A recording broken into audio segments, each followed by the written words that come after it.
Welcome back to the Thoughtful Advocate podcast. I'm your host, Elizabeth Teo, and today we're going to talk about really building out your support system because you're going to need a village.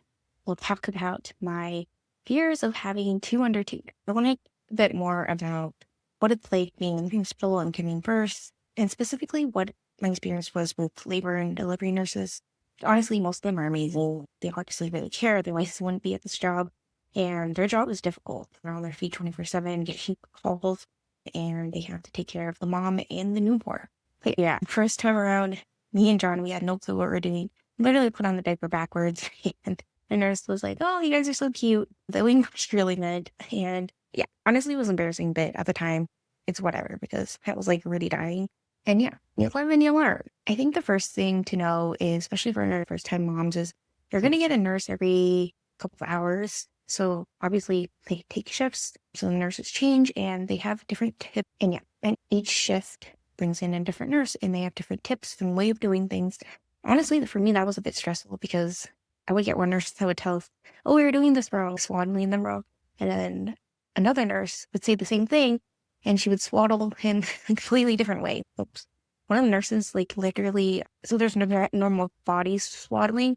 And then the other nurse also swaddled like part of the back of the head, and I've never seen that before. I don't know if that's safe, but obviously it depends on where they learned what they went to school and their experience in all of this. So yeah, if he was to get mad, she could get mad at the other nurse. But also a different perspective or way of looking at that is maybe one way of swaddling, it works better for your baby than the other way. So if you're learning different ways of swaddling, could be a good thing. And yeah, the labor and delivery nurses are your main point of contact during your labor, more than the doctors and any other medical, even more than your doctor. And honestly, they're your biggest advocate.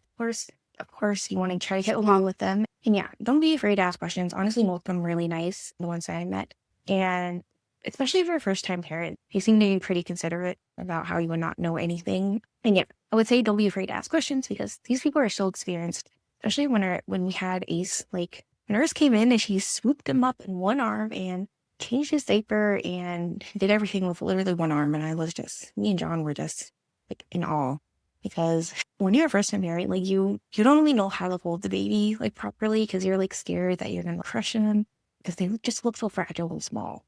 So to see the nurses to be professional and change them with one hand is just wild. And yeah, if you've given birth before, you know that the nurses come in and they do checks and they press on your uterus, which can be really uncomfortable. But luckily, I was under a lot of pain medication, so I didn't really feel too much. But yeah, apparently it's important to prevent implications like excessive bleeding, and yeah, that's why they do it. Of course, my go-to reason for pressing that red button, they give you like this little joystick with the red button at the end in case you need to call a nurse, and my number reason to call them would always be pain medication or something that tied me over, like morphine, because when you've been through surgery. And honestly, my favorite things about labor and delivery nurses are how they advocate for you. So we had this one nurse come in and my husband was sleeping, he had his AirPods in, and the nurse was like, he needs to help you, he needs to get up. And so she was about to wake him up, but I was like, he has actually been helping me, but he's so tired. Yeah. I mean, they really do advocate for you. And we have a cousin who's a labor and delivery nurse. She also makes sure that when they're teaching new things like changing diapers or swaddling, that they go to the dad because the dad gets to learn all these things too. So I'm really grateful for all the nurses out there who are advocating for the moms and making the dad do some work too. But I already have that basically in hand because I've talked to John about this way before kids, and I was like, I'm not gonna have kids unless you're gonna be there 100%.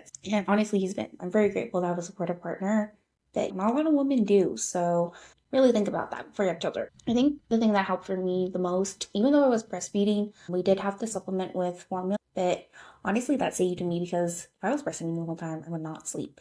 So having John feed him the newborn formula was really helpful because it allowed me to give a break and actually go to sleep for a bit and then would wake up and breastfeed again.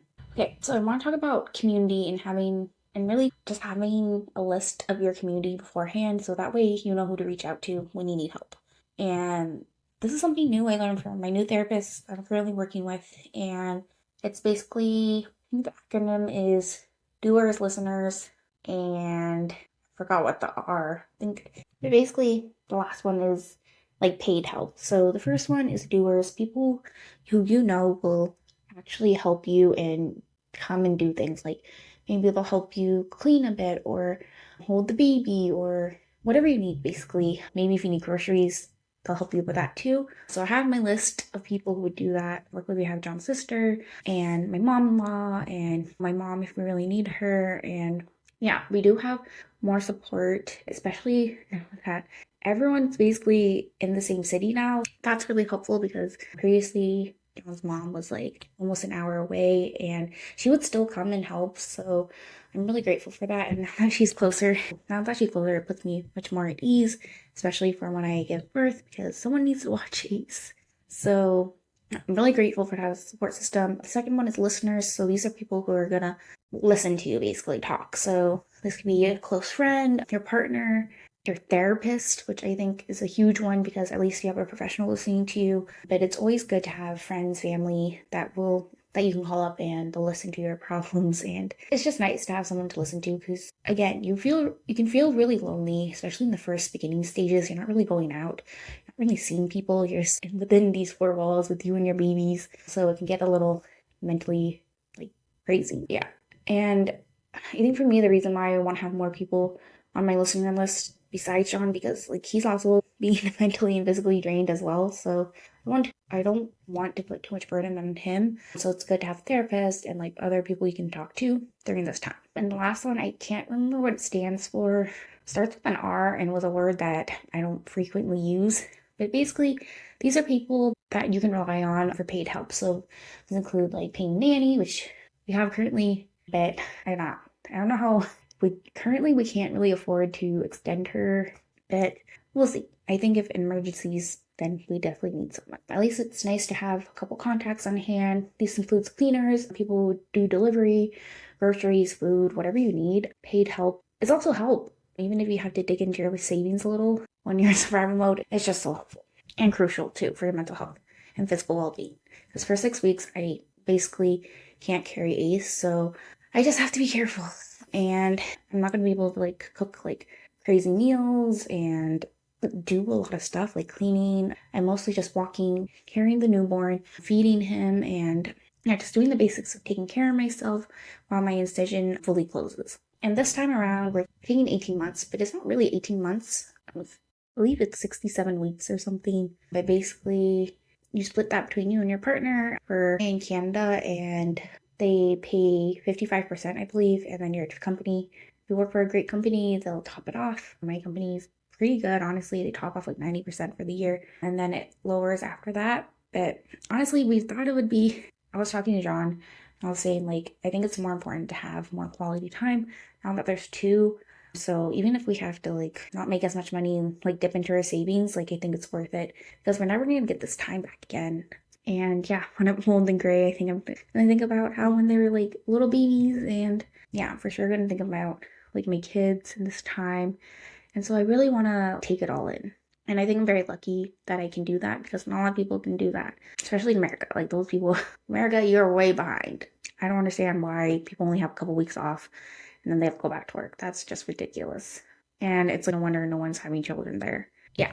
Again, this whole video was mostly encouraging you to get therapists before you have children, just so that you have that professional help. Because I did have postpartum depression, at least for I think about 2 months. It was just a lot. After this first week was pretty good because Ace wasn't like really crying, but after that, yeah, it just went downhill. We went through 7 different formulas. We visited the hospital like 5 times, even the children's hospital, and he was just having stomach issues. So it was really hard for me, and I just felt so disconnected from him, which I also felt equally guilty about. But yeah, I just felt like depressed the whole time and just disconnected from everything, and I did not want to feel that way. So it's very important to receive that help.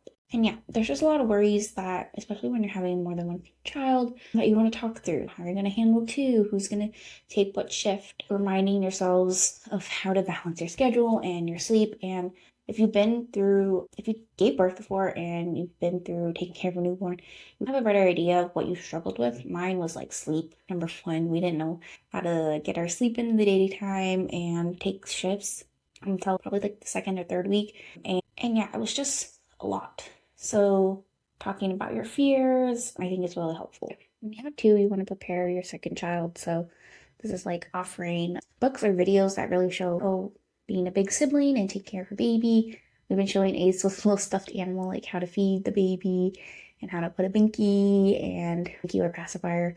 And just like reminding Ace, your little brother's coming, and making it exciting. And you can only prepare so much because her firstborn is still like 14 months. So there's only so much he's going to understand until the real baby comes. And yeah, you can prep as much as you can and then see how they interact when they're born. So yeah, the challenge is real with children. Honestly, it's the most fulfilling thing I've ever done. The happiest I've ever been. I'm truly grateful.